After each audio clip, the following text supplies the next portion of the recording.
Yon. So, kamusta po mga Streetwise? Ako po si Takeru Miyamoto at welcome po sa aking munting channel. So, mga kababayan, patong-patong po na problema ngayon ng kinakaharap ni Jesus is Lord Joel Villanueva dahil meron po nag-file ng case sa Supreme Court na baliktarin yung secret na desisyon na pinataw sa kanya ni Martires noong 2019. So, pag-usapan ngayon natin yan, no? So, alive! Alive! Alive!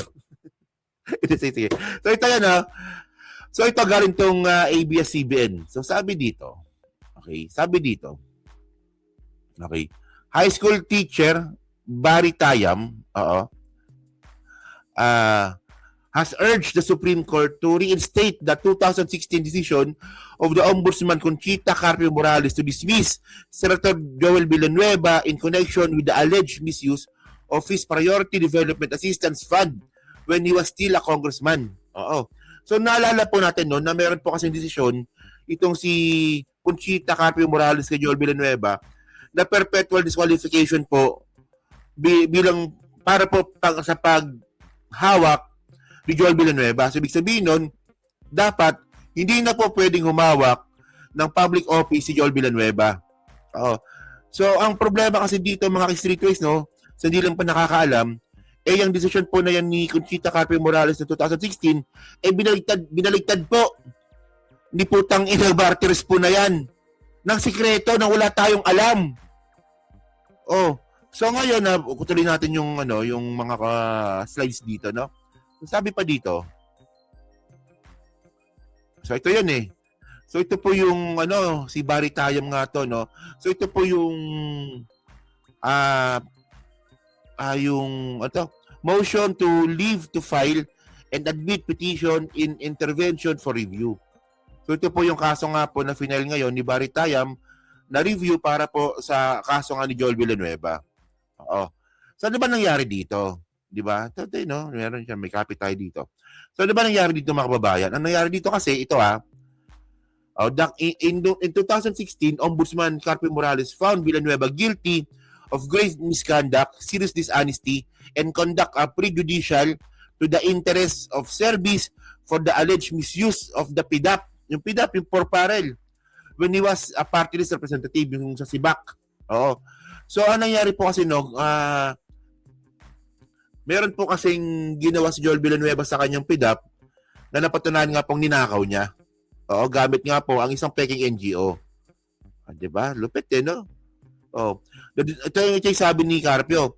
The dismissal order included dismissal from public office and perpetual disqualification from holding public office. Oh, di ba? Ang sabi po ni Conchita Carpio Morales, hindi ka na pwedeng tumakbo ng kahit anong posisyon sa gobyerno, kahit barangay chairman. Oh. So, ngayon nga lang ang problema, di ba? The Senate did not implement the dismissal order, arguing that the Congress could discipline its member. Carpio Morales criticized this, stating it made in the Philippines a laughing stock. Oh. So ngayon, nga naman mga kababayan, no? Well, to be fair, mga streetways, no? Ang magpapatanggal po dapat kasi sa isang senador is Senado din. Di ba? So dapat po pinasok po ito ng Ethics Committee noong 2016. Yun nga lang po, hindi po ito nangyari. Okay. So moving forward mga kababayan, no? 2019, doon na po tayo binembang ni Martires at ni Villanueva. Doon na po tayo ginangbang ng mga putang inang yan. Kasi nga po, wala tayong kaalam-alam mga kababayan, no, na bigla na lang pong binaligtad ni Martires yung desisyon ni Morales nang wala po tayong kaalam-alam. Napaka-unfair po sa atin nun.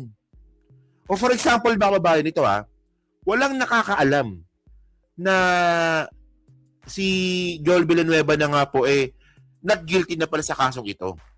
O kung kayo mga kababayan, o kung kayo, nakasuhan kayo, at kayo po nanalo sa kaso, syempre ang una nyo gagawin, magsa-celebrate kayo. Di ba bilang isang public servant, matutuwa kayo, at ito po ipagkakarat ninyo sa buong Pilipinas na kita ninyo, hindi na ako guilty, di ba? Pero bakit hindi rin po ginawa ni Joel Villanueva yun? Hindi rin po siya nang-celebrate. O doon pa lang po dapat magtaka na po tayo. Una, hindi na nga po ito binroadcast ni Martires. Pangalawa, hindi rin po nag-celebrate si Joel Villanueva. Oh, for example, ako may kaso ako ngayon, di ba? May kaso ako ngayon. Oh. Pag yan na-dismiss yan, matutuwa ako. Nasabihin ko sa inyo, oh, yung kaso ko dismiss na. Di ba? Ganun po yun. Oh. So ngayon, ito ang palusot ngayon ni Martires. Tinan nyo to, itong gagong to, no? Tumandang paurong tong tarantadong to. So, tinan nyo to. Oh. If I publish it, if I talk about it, sasabihin ng tao, kinakatigan ko si Joel Villanueva. Okay? O, napakababaw ng dahilan niya, no? Sabi ni Martires, kung pinablish ko yan, sasabihin ng mga tao na kinatigan ko si Joel Villanueva, tanga ka ba? Ombudsman ka eh. Natural. No? Kung kahit anong gawin mo, ito yung point dito eh. Bilang isang ombudsman, kumampi ka man o hindi sa isang tao, sa isang politiko, may criticism po yan, kasama po yun. Bobo mo naman. Grabe, nakakagigil to si Martires. Oh, tinan nyo. If I publish it, if I talk about it, sasabihin ng tao, kinakatigan ko si Joel Villanueva. Okay? So kaya hindi niya na pinablish. O for example, mga kababayan dito si Boying Rimulya na po yung ombudsman natin ngayon. Oh, tingnan niyo si Boying Rimulya. Kahit anong gawin niya, 'di ba? Pumabor man siya o hindi sa isang tao, palaging may criticism sa kanya. Natural po 'yun. Ang bobo naman dito. Parang sinasabi niya, o kung ipapublish ko yan, baka i-criticize ako ng mga anti-Joel. Hindi, huwag na i-publish. Bahala na silang malaman yun in the future. Gago lang. Anong klase reasoning to? Gagong. Kinakampihan ko si Joel Villanueva. Yung mukha ni Drilon, parang no? Parang gusto niyang sampalin si Martires dito. Gago ka ba? Bobo ka ba? At the time I signed, I approved that resolution, Yes. granting the motion for reconsideration, hindi ko kilala si Joel Villanueva. The first time I met him was in the Senate during the budget hearing. I don't know Joel Villanueva. Kaya lang, O yan kung totoo man yan, it doesn't matter. It doesn't matter. No, ang pinag-usapan natin dito, nagdesisyon ka nang walang alam ang taong bayan. 'Di ba kaya nga kaya nga ombudsman eh.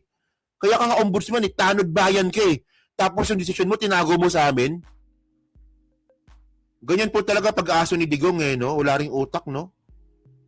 Tingnan niyo basta talaga nagiging Duterte fanatics, nawawalan po ng critical thinking. Totoo lang, nagiging bobo po talaga. Oh, tingnan niyo merong mga DDS na abogado, doktor, 'di ba? Teacher, sundalo, professionals, businessman. Tingnan nyo, pag-usaping politika, pag-usaping politika, ang bobobo ng mga yan. Samantalang sa academics sa tatalino. Pero pag-usaping politika, ang bobobo. Ganyan po talaga pag DDS, nawawalan po ng critical thinking. Gago talaga nito. Sige, continue. pag binigyan ng kulay, di ba? In mas system ngayon, yung secret decision, binigyan ng kulay eh. Martires also addressed criticisms that his decision was apparently meant to divert attention from the flood control scandal. Didn't you notice that I am now the flavor of the month? And the flavor of the month before was flood control projects, ghost projects. Nakalimutan na natin yon. The flavor of the month was the Mukha ni Trixie, sarap din sungal-ngalin yung bunganga. Well, by the way, palusot na lang po ito ni Martires na siya yung flavor of the month. Well, hanggang ngayon naman kasi, nag-uusapan pa rin naman po kasi yung flood control project. So, yun nga yung point mga kababayan, So, good job nga po dito, sa nag-file nga po ng petition para reviewin itong decision nga po ni Conchita Morales, Kasi, in the first place, kaya namimihasa po yung si Joel Villanueva, Diba? Kaya nga namimihasa po yung ibang mga senadors at saka ibang mga congressman dahil po minsan na lang po magkaroon ng pangil ng batas, hindi pa po nasusunod. Oh. At syempre kailangan din siguro ditong malinawan na po yung isang issue na meron ba talagang karapatan ang ombudsman na pakialaman ang isang senador para po i-dismiss po ito. Kasi nga po, di ba ito yung sabi ito yung argumento ng ng Senado na ang may karapatan lang na magtanggal ng isang senador, ethics committee lang po. Pero syempre, hindi naman nila dapat i-overlook kung ano man yung desisyon ng ombudsman. Well, para sa akin lang yun Kasi pag sinabi ng ombudsman na tanggalin nyo bilang senador yan, dapat po, automatic na ito po mag-uusapan kaagad ng ethics committee ng Senado. Ang problema po dati noong 2016, hindi po ito pinag-usapan, binaliwala po nila ito. So magandang petition po ito, no?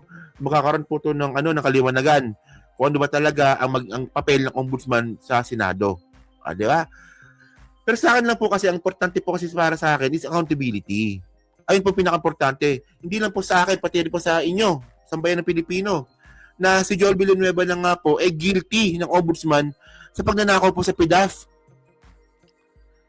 Di ba?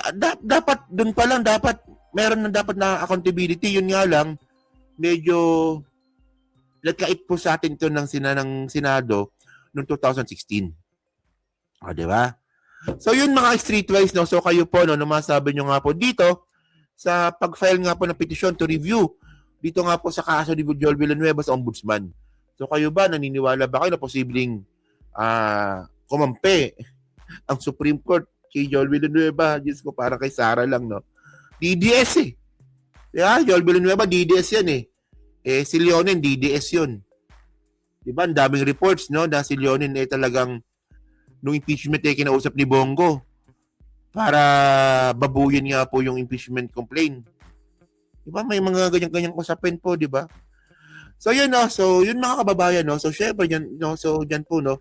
So pa-comment lang po sa baba at binabasa ko pong lahat yan. At syempre, dyan po sa Team Replay, no? So pa-like, pa-subscribe, hindi na makalabisan, pa-share na rin pa ng content natin ngayon, no?